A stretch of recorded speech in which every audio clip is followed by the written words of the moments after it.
Energetic Eddie and energetic Ellie. Let's list some of the subjects that they like, some of their frustrations, some of their strengths. Okay, so here's the subjects they like. Art, PE, field trips, activity-oriented classes, and competitions. Did you see a few subjects missing there? That's right. Not so much the core subjects. So we have to think of a way of teaching the core subjects in a way that appeals to their learning personality. So how do we teach them? Well, we teach them by knowing what they like. And so here are a few things that they like. Okay, they thrive on independence. If we say, okay, we need to cover math, which they probably don't like, unless it's some practical value to it, like if they can make some money with it, which is good. So if we say, all right, cover these problems. When you finish this, this is what you can do or have. Or if you'll do this, in other words, give them a reward, if you will, freedom. Or if you understand this lesson that has 30 problems on it, I'll let you I'll just assign 15 to you. You see how we can work with their strengths? They need that freedom. They thrive on independence. They need their free time. Also, they like physical activities. I remember once I tapped into my second son's learning personality as being energetic, I realized when I was teaching him to read and that he likes competitions, that I had to do something different with him. So we would be all at the dining room table doing school. And after I would teach him to read, and we'd have a few lessons, like about 15 minutes teaching him to read, I would tell him, okay, I made this chart. And you could tell he was interested. And this is a chart of competitions. Oh, it was all ears then. But see, he wasn't competing with anybody else except himself. That was the good thing. I was trying to have him beat his previous time in running. And I knew I needed to teach him some more, and I had to get some of that energy and a little bit of the wiggle out of him. Of course, he was young. So we were sitting right there at the table in my dining room while I was teaching them. There's a big, huge window. So I'd say, okay, I've got a timer.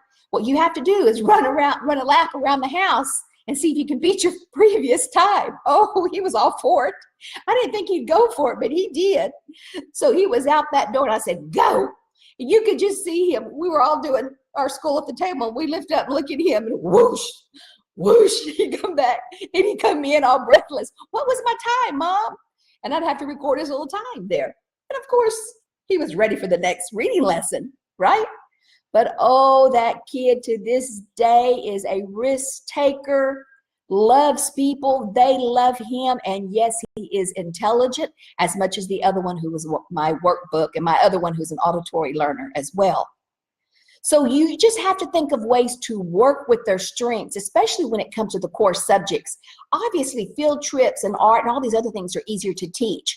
You have to focus on the skill subjects, writing that they don't like.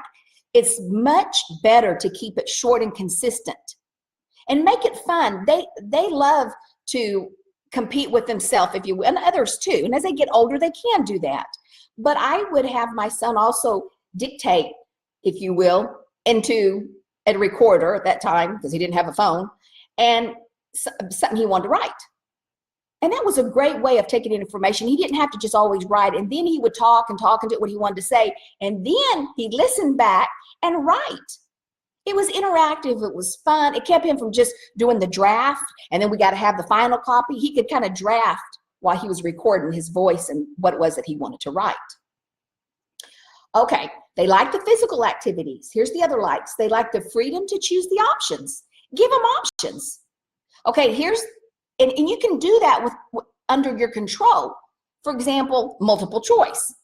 You know good and well these are the subjects that they need to consider for the day. But now you have A, B, or C choice. Which schedule do you like?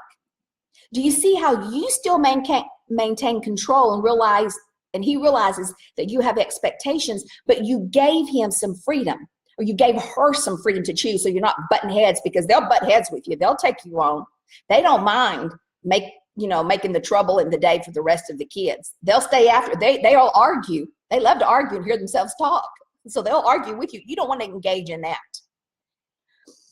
Okay, give them guidelines. I mentioned earlier that I would say guidelines on the co-op because I knew some moms didn't like the word rules. Oh, that's such a stickler and we can't have rules. So I would use guidelines with them. Give them the opportunity to create. In other words, they need a sense of adventure.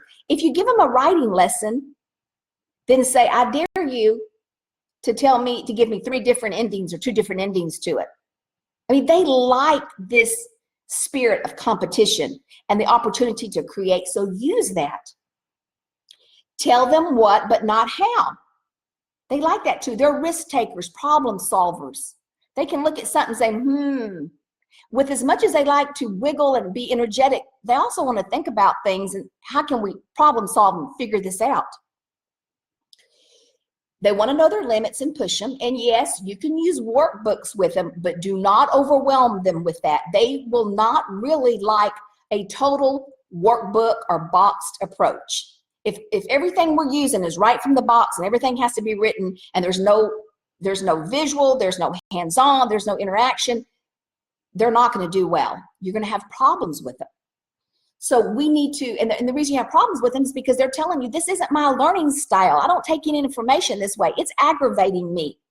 And if they never really articulate, no kid really articulates well when something's not working. They'll just say, it stinks. Or like my kid used to tell me before I figure out, it stinks on ice. And I'm like, what does that mean? But he was just letting me know my way wasn't working. Okay, they like manipulatives. They like games. There's not really anything you can't teach without a game. And here's another way you can use that.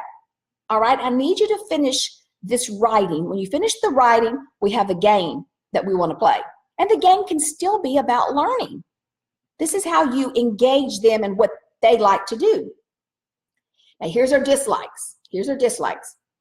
They don't like routines and forced schedules. I know, but guess what? We have to teach them. They're unorganized. So can we just say, here's a time zone, have this finished? We don't have to have everything down to the minute. If we're the type of personality that we feel like we have to have everything down to the minute, it's not going to work good for them. Can we compromise and say, okay, in this zone, have this finished, in this time, have this finished, in this time, this block of time, when I mean zones, in this block of time, have this finished. That's how we can teach them, but give them a visual. It doesn't mean they get to lay all the ground rules. They're not, they're kids. We're teaching them.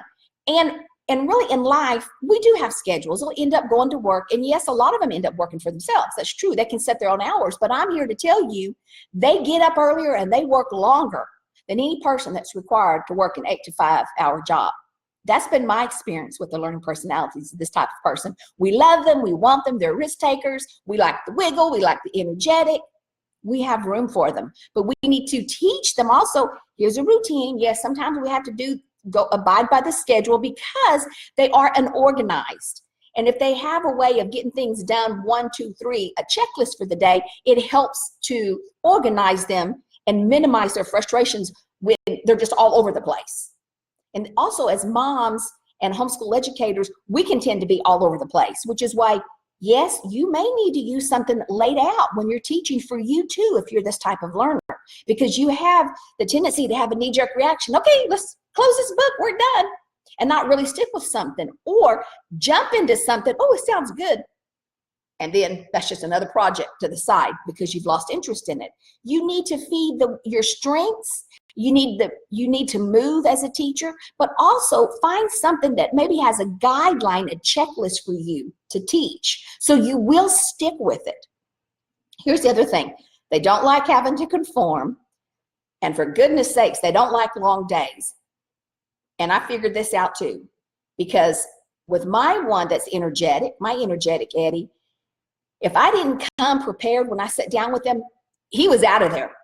So you can't answer the phone. Oh, here, let me check something on the computer. Oh, let me do this, kid. When you sit down with that kid, he's ready.